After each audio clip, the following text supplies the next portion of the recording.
So that this was very interesting. Some of the top writers.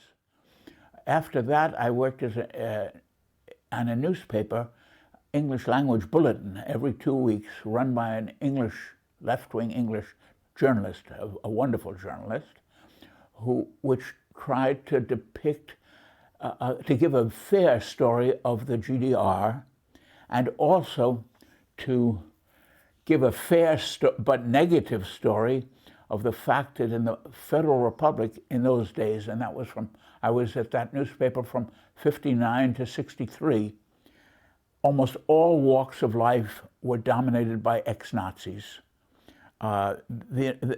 West Germany tried to portray itself as having overcome its terrible past, and it had taken a new democratic road.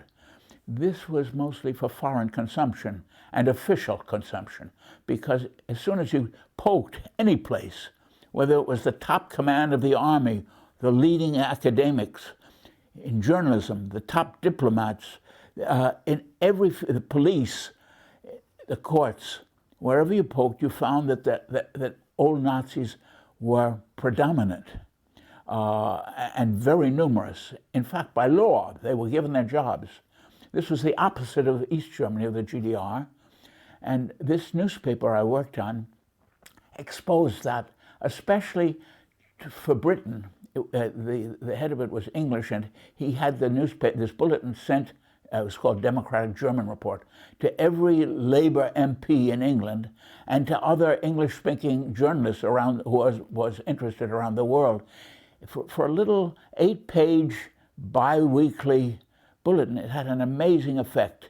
And for me, first of all, it meant that I really saw through this really filthy network of old Nazis who ruled the roost, especially ruled it, most importantly, the old war criminal companies, Bayer, BASF, Krupp, Tyson, the Deutsche Bank.